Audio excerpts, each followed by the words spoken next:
بسم اللہ الرحمن الرحیم۔ حضرت جبرائیل علیہ السلام نے فرمایا، گناہ بہت زیادہ ہوں تو نماز فجر کے وقت یہ ایک لفظ پڑھ لو، بول نہیں سکتے تو دل میں کہہ دو، اگر اس کے گناہ سمندر کی جھاگ کے برابر بھی ہوں گے بخشش ہو جائے گی۔ وہ لفظ یہ ہے۔ محترم ناظرین، حضرت جبرائیل علیہ السلام نے حضرت محمد صلی اللہ علیہ وآلہ وسلم سے فرمایا، آپ کی امت گناہ بھر بھر کر آئے گی، اگر آپ کی امت کا کوئی بھی فرد صرف یہ ایک لفظ کہہ دے، اگر وہ بول نہیں سکتا تو دل میں کہہ دے، اللہ تعالیٰ نے حکم دیا ہے کہ ان کی مغفرت کر دوں گا اور گناہ معاف کر دوں گا۔ محترم ناظرین، انسان خطا کا پتلا ہے، زندگی کے ہر سفر میں انجانے میں یا جان بوجھ کر گناہ سرزد ہو جاتے ہیں۔ ان گناہوں کی شامت سے دل سیاہ ہو جاتا ہے، رزق میں تنگی، دل میں بے سکونی اور زندگی میں بے برکتی آ جاتی ہے۔ گناہ انسان کو اللہ تعالیٰ سے دور کرتے ہیں، حتیٰ کہ وہ عبادت میں سستی، دعا میں بے دلی اور توبہ سے غفلت کا شکار ہو جاتا ہے۔ مگر اللہ تعالیٰ کی رحمت بے پایاں ہے، وہ غفور الرحیم ہے، گناہوں سے بھرپور زندگی کو بھی ایک سچی توبہ سے پاک کر دیتا ہے۔ قرآن پاک میں فرمایا، اے میرے بندو، جنہوں نے اپنی جانوں پر زیادتی کی، اللہ کی رحمت سے نا امید نہ ہوں، بے شک اللہ سب گناہوں کو معاف کر دیتا ہے۔ ناظرین، انسان کی فطرت میں کمزوری ہے، وہ گناہوں میں مبتلا ہو جاتا ہے۔ بعض اوقات یہ گناہ اس قدر بڑھ جاتے ہیں کہ انسان خود مایوسی میں ڈوب جاتا ہے اور سوچتا ہے کہ اب نجات ممکن نہیں۔ مگر اے بندہ خدا، یاد رکھ کہ اللہ تعالیٰ کی رحمت اور اس کا فضل تیرے گناہوں کی تعداد سے کہیں زیادہ وسیع اور عظیم ہے۔ قرآن مجید میں اللہ تعالیٰ فرماتا ہے، ترجمہ، اے میرے بندو، جنہوں نے اپنی جانوں پر زیادتی کی ہے، اللہ کی رحمت سے نا امید نہ ہو، بے شک اللہ تمام گناہ معاف کر دیتا ہے۔ اللہ تعالیٰ نے اپنی رحمت کو اپنے غضب پر غالب کر دیا ہے۔ اس کا فضل ایسا ہے کہ وہ ایک توبہ کرنے والے بندے کے سارے گناہ معاف کر کے اسے محبوب بنا لیتا ہے۔ جو بندہ سچے دل سے توبہ کرتا ہے، اللہ تعالیٰ نہ صرف اسے معاف کرتا ہے بلکہ بعض اوقات اس کے گناہوں کو نیکیوں میں بدل دیتا ہے۔ حدیث قدسی میں ہے، میری رحمت میرے غضب پر غالب ہے۔ ناظرین محترم، اللہ تعالیٰ کی رحمت کو ملحوظ خاطر رکھتے ہوئے ہمارا آج کا وظیفہ بھی امت محمدیہ صلی اللہ علیہ وآلہ وسلم کے گناہوں کی مغفرت کے حوالے سے ہے، کہ جس کے بارے میں حضرت جبرائیل علیہ السلام نے حضرت محمد صلی اللہ علیہ وآلہ وسلم سے فرمایا کہ اگر آپ کی امت کا ہر فرد گناہ بھر بھر کر آئے گا، اگر گناہوں کے باوجود وہ ایک لفظ کہہ دے، اور جو بول نہ بھی سکتا ہو، وہ اگر دل میں ہی اپنے گناہوں کا تصور لاتے ہوئے اس لفظ کو ادا کر لے، تو اللہ تعالیٰ نے حکم دیا ہے کہ میں ان کی مغفرت کر دوں گا اور گناہوں کو معاف کر دوں گا۔ تو وہ لفظ جاننے کے لیے اور اللہ تبارک و تعالیٰ کی رحمت اور اس کا فضل جاننے کے لیے گزارش ہے کہ ویڈیو کو آخر تک لازمی دیکھیے گا، تاکہ تمام امت محمدیہ کے گناہوں کی مغفرت ہو سکے۔ حضور اکرم صلی اللہ علیہ وآلہ وسلم نے حضرت جبرائیل امین علیہ السلام سے فرمایا، میری امت کا کیا ہوگا؟ جبرائیل امین علیہ السلام نے عرض کی، یا رسول اللہ صلی اللہ علیہ وآلہ وسلم، اگر آپ کا امتی گناہ بھر بھر کر آئے گا، صرف ایک لفظ اپنی زبان سے کہہ دیں، ان کے 1000 سال کے گناہ معاف ہو جائیں گے اور ان کی مغفرت ہو جائے گی۔ آپ صلی اللہ علیہ وآلہ وسلم نے حضرت جبرائیل امین علیہ السلام سے یہ سنا تو آپ صلی اللہ علیہ وآلہ وسلم نے فرمایا، میرا دل ٹھنڈا ہو گیا۔ نبی پاک صلی اللہ علیہ وآلہ وسلم جب آخری خطبہ دے چکے تو اپنے حجرے میں تشریف لے گئے۔ پھر جب آپ کو بے ہوشی ہوئی تو دروازے پر ایک شخص نے آ کر پکارا، السلام علیکم۔ کسی نے اس کی آواز سن کر یہ جواب دیا کہ اس وقت رسول کریم صلی اللہ علیہ وآلہ وسلم کو بے ہوشی ہے، اس وقت تمہیں آنے کی اجازت نہیں ہے۔ اس شخص نے پھر پکار کر کہا، السلام علیکم۔ اہل بیت نبوی جب دوسری مرتبہ پکارنے والے نے پکارا تو اس بار ان کی آواز رسول کریم صلی اللہ علیہ وآلہ وسلم کے کان میں گئی۔ فرمایا، اے فاطمہ، کون ہے؟ عرض کیا، ایک شخص گھر میں آنے کی اجازت مانگتا ہے، اور آپ صلی اللہ علیہ وآلہ وسلم پر کیونکہ بے ہوشی کا غلبہ ہے اس لیے ہم نے اسے اندر آنے کی اجازت نہ دی۔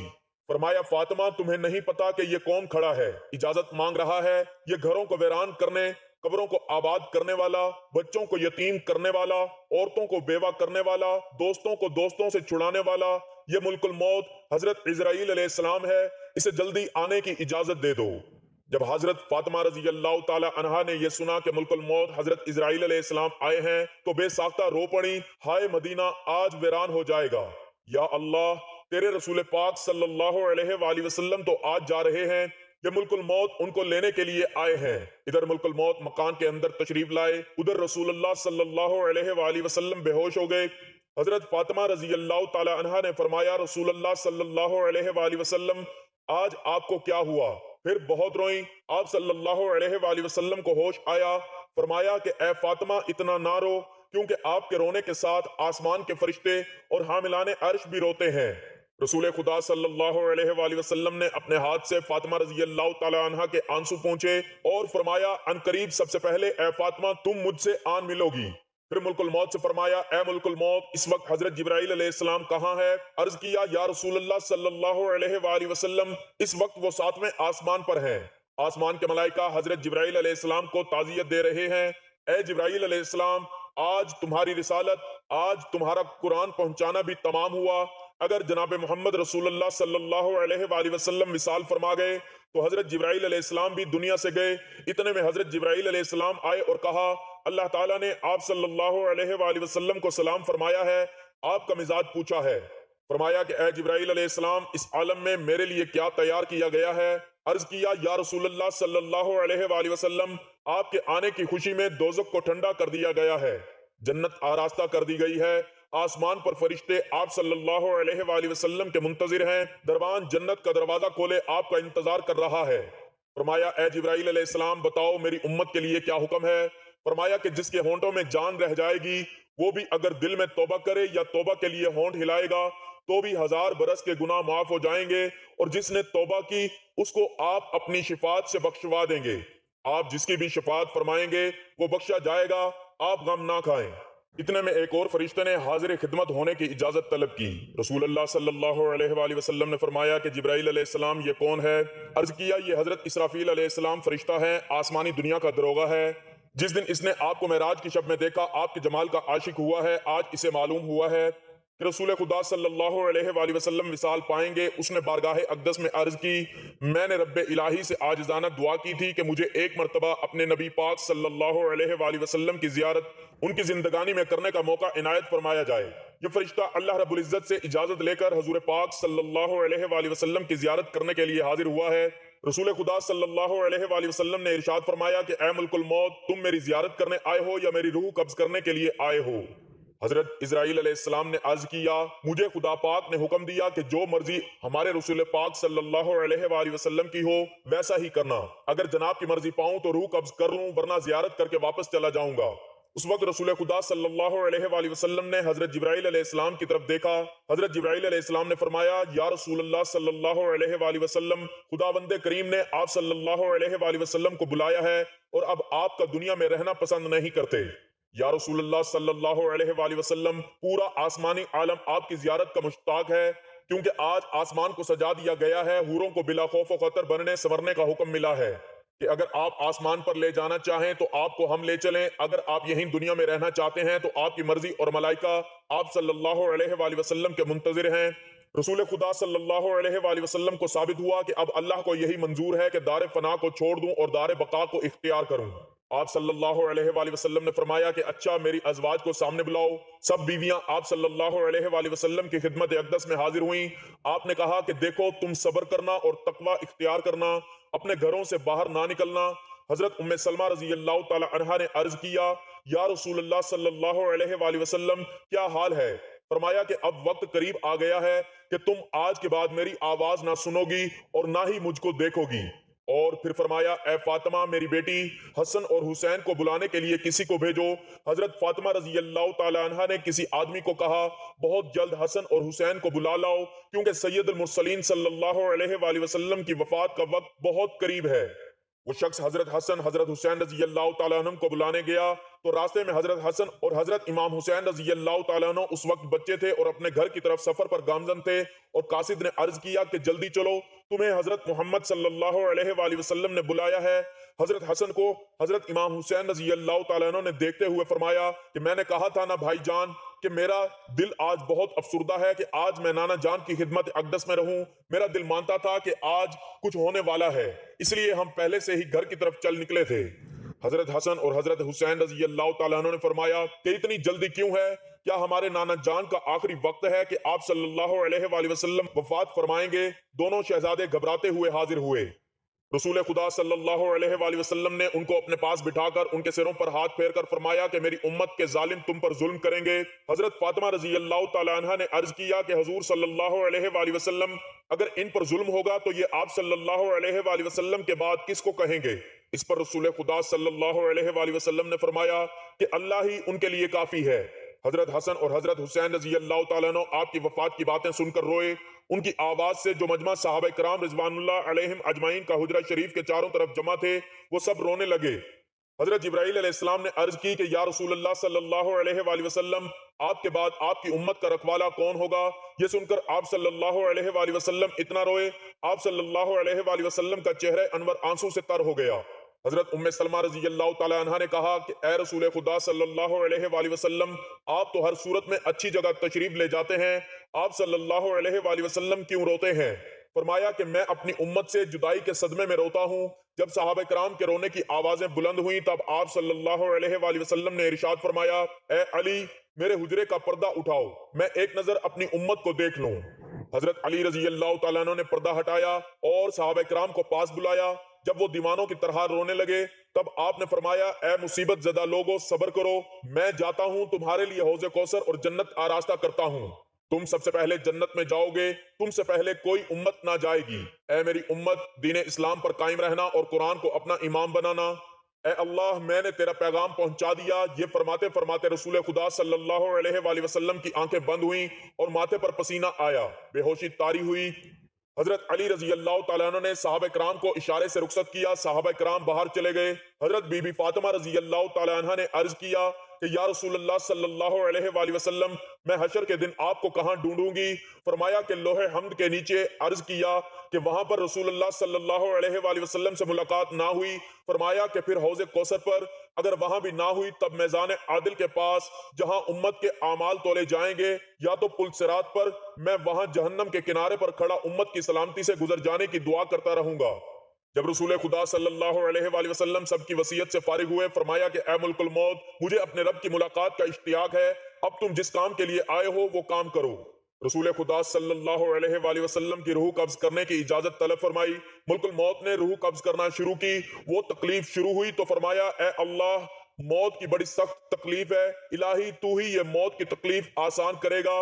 مٹی کے پیالے میں پانی بھروا کر موت کے گھبراہٹ میں گھڑی گھڑی پانی میں ہاتھ ڈالتے، وہ ہاتھ منہ پر پھیرتے اور فرماتے، اے اللہ، مجھے اپنے پاس بلا لیں۔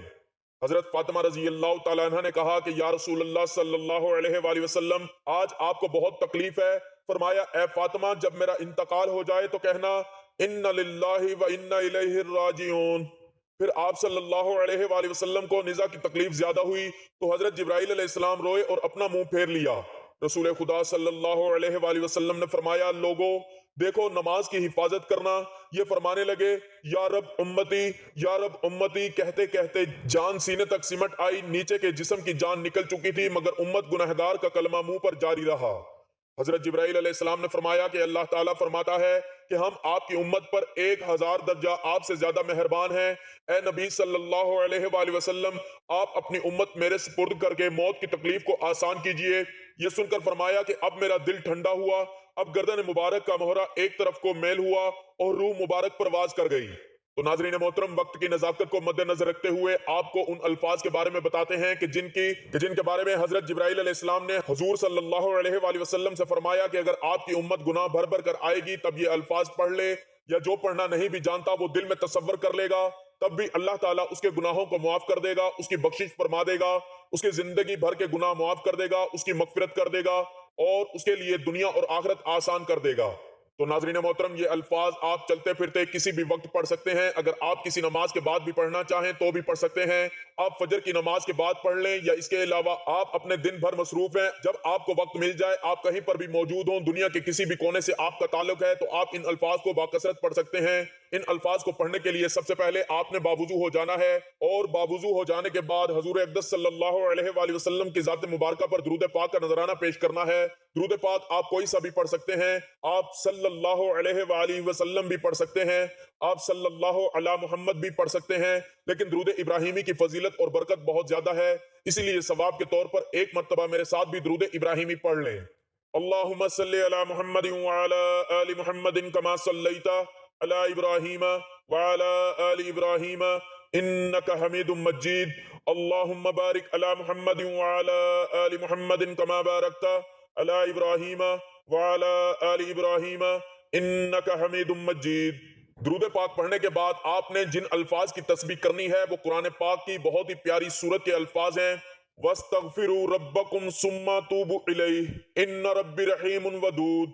ترجمہ: اور اپنے رب سے معافی مانگو پھر اس کی طرف توبہ کرو، بے شک میرا رب بہت مہربان اور بہت محبت کرنے والا ہے۔ یہ آیت حضرت شعیب علیہ السلام کی قوم کو خطاب کرتے ہوئے نازل ہوئی، جس میں توبہ اور استغفار کی ترغیب دی گئی ہے۔ اللہ کی صفت رحیم، نہایت رحم کرنے والا، اور ودود، بے پناہ محبت کرنے والے کو بیان کیا گیا ہے تاکہ بندے اس کی طرف رجوع کریں۔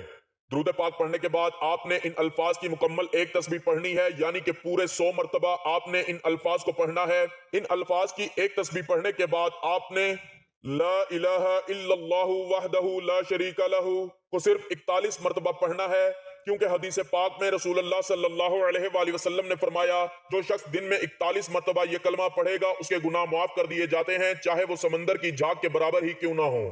ناظرین محترم، گناہوں کی مغفرت کے لیے قرآن و حدیث میں بہت سے وظائف اور دعائیں وارد ہوئی ہیں جو انتہائی بابرکت اور مجرب ہیں۔